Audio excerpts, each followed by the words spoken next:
Hello all, welcome to நான் fiction streaming. நான் பாரதி. இன்றைக்கி ஒரு சூப்பர் டேஸ்டியான ரொம்பவே ஈஸியாக செய்யக்கூடிய மத்தி மீன் குழம்பு எப்படி செய்கிறதுன்னு சொல்லிட்டு தான் நான் ஷேர் பண்ண போகிறேன்.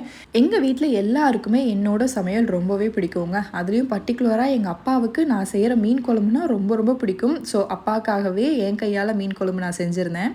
இது செய்கிறதுக்காக ஒரு கொய்யாப்பழ சைஸ் அளவுக்கு புளியை ஒரு 1/2 லிட்டர் அளவுக்கு தண்ணியில் நல்லா கரைச்சிட்டு இதை ஃபில்ட்ரு பண்ணி ஒரு பவுலுக்கு ட்ரான்ஸ்ஃபர் பண்ணிக்கோங்க. இது கூட நல்ல பழுத்த 2 நாட்டு தக்காளியை கையிலே பிசைஞ்சு விட்டுக்கோங்க. மேலே ஏன் நான் அந்த மாதிரி கட் பண்ணியிருக்கேன்னா பிசைகிறதுக்கு ஈஸியாக இருக்கும், அதுக்காக தான் கட் பண்ணியிருக்கேன். கையில் இந்த மாதிரி பிசைஞ்சு விடும்போது டேஸ்ட் ரொம்பவே நல்லா இருக்குங்க. அதுக்கப்புறமா வீட்டில் அரைச்ச குழம்பு மிளகாத்தூள் ஒரு 1.5 டேபிள் ஸ்பூன், தனி மிளகாத்தூள் 1 டீஸ்பூன், 1.5 டீஸ்பூன் அளவுக்கு மல்லித்தூள் சேர்த்துக்கோங்க. இது எல்லாமே நாங்கள் வீட்டில் அரைச்சது, அதனால தான் கலர் கொஞ்சம் இந்த மாதிரி லைட்டாக டிஃப்ரெண்ட்டாக இருக்குது. தேவையான அளவுக்கு கல்லுப்பும் சேர்த்துட்டு நல்லா கையிலேயே இந்த மாதிரி பிசைஞ்சு கலந்து வச்சுக்கோங்க. மிளகாத்தூள் நான் சொல்கிற அளவு தான் நீங்கள் யூஸ் பண்ணணும்னு எந்த அவசியமே இல்லை. நீங்கள் உங்கள் காரத்துக்கு ஏற்ற அளவுக்கு அட்ஜஸ்ட் பண்ணி ஆட் பண்ணிக்கலாம். 2 பச்சை மிளகாவையும் இது கூட சேர்த்துட்டு நல்லா மிக்ஸ் பண்ணிவிட்டு இதை அப்படியே தனியாக வச்சுருங்க.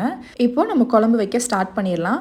மீன் குழம்புக்கு மீன் எவ்வளோ முக்கியமோ மண் சட்டி அவ்வளோ முக்கியம்னு தான் நான் சொல்லுவேன். மண் சட்டியில் செஞ்சிங்கன்னா டேஸ்ட் ரொம்பவே நல்லாயிருக்கும். அதுக்கப்புறமா முக்கியமான பொருள் நல்லெண்ணெய். ஒரு குழிக்கரண்டி அளவுக்கு நல்லெண்ணெய் சேர்த்துக்கோங்க. எண்ணெய் காஞ்சதுக்கப்புறமா கடுகு ஆட் பண்ணிவிட்டு 1/4 டீஸ்பூன் வெந்தயம் போட்டு பொரிய விடுங்க. இது பொரிஞ்சு வந்ததுக்கப்புறமா 10லேருந்து 15 பல் அளவுக்கு பூண்டு, கொஞ்சமாக கருவேப்பிலையும் சேர்த்துட்டு 25லேருந்து 30 சின்ன வெங்காயத்தை 1-2 கட் பண்ணி ஆட் பண்ணிவிட்டு வதக்கி விடுங்க. மீன் குழம்புக்கு அடுத்த முக்கியமான விஷயம் சின்ன வெங்காயம். பெரிய வெங்காயம் வச்சு நீங்கள் செய்கிறத விட சின்ன வெங்காயம் வச்சு செய்யும்போது தான் டேஸ்ட்டு இன்னும் சூப்பராக இருக்கும். வெங்காயம் இந்த மாதிரி வதங்கி லைட்டாக கண்ணாடி பதம் மாதிரி வருது பார்த்திங்களா? இந்த டைமில் நம்ம கரைச்சி வச்சுருந்து புளி தண்ணியை இது கூட சேர்த்துக்கோங்க. இப்போ குழம்புக்கு தேவையான அளவுக்கு தண்ணி ஆட் பண்ணிக்கலாம். நான் ஒரு 1/2 செம்பு அளவுக்கு தண்ணி ஆட் பண்ணியிருக்கேன். இதெல்லாம் நல்லா மிக்ஸ் பண்ணி விட்டுட்டு மூடி போட்டு வேக விட்டுருங்க. டிஸ்டர்பே பண்ண வேணாம். இந்த குழம்பு கொதிக்கும் போதே வீடே அவ்வளோ மணமாக இருக்குங்க. இப்போ பார்த்தீங்கனாலே தெரியும், நல்லா மசாலாவோட பச்சை வாசனைலாம் போயிட்டு சைடில் எண்ணெய் தெளிஞ்சு வந்திருக்கு. இதுதான் கரெக்டான பக்குவம். இந்த டைமில் நம்ம க்ளீன் பண்ணி வச்சுருக்கிற மீன் ஆட் பண்ணிக்கலாம். நான் இன்றைக்கி 3/4 கிலோ அளவுக்கு மத்தி மீன் ஆட் பண்ணியிருக்கேன். நீங்கள் இதில் எந்த மீன் ஆட் பண்ணி செஞ்சாலும் டேஸ்ட்டு சூப்பராக இருக்கும். எனக்கு மீன் குழம்பு ரொம்ப திக்காக இருந்தாலும் பிடிக்காது, லைட்டாக தண்ணியாக இருந்தால் தான் பிடிக்கும். அதனால நான் கொஞ்சம் தண்ணியாக தான் செஞ்சுருக்கேன். நீங்கள் உங்களுக்கு ஏற்ற மாதிரி தண்ணி அளவை நீங்கள் குறைச்சிக்கலாம்.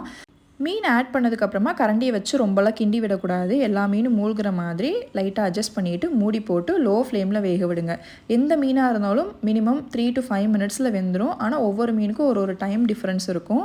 மீன் வெந்துருச்சான்னு பார்க்குறதுக்கு எங்கள் அம்மா சொல்லி கொடுத்த மெத்தட் என்ன அப்படின்னா, மீனோட கண் வெளியில் வந்திருக்கும். அந்த டைமில் கேஸ் ஆஃப் பண்ணிடணும். அதுக்கு மேலே வேகவே விடக்கூடாது. நான் சொன்ன மெத்தட்லாம் ஃபாலோ பண்ணி இதே மாதிரி நீங்களும் மீன் குழம்பு செஞ்சு பாருங்கள். எங்கள் வீட்டில் என்னை பாராட்டுற மாதிரி உங்கள் வீட்லேயும் பாராட்டுவாங்க. மறக்காமல் மீன் குழம்பை எக்ஸ்ட்ரா செஞ்சு வச்சுக்கோங்க. 2 நாளைக்கு அப்புறம் சாப்பிடும்போது இன்னும் சூப்பராக இருக்கும். வேறு ஒரு சூப்பரான ரெசிபியில் நான் மீட் பண்ணுறேன். பாய்.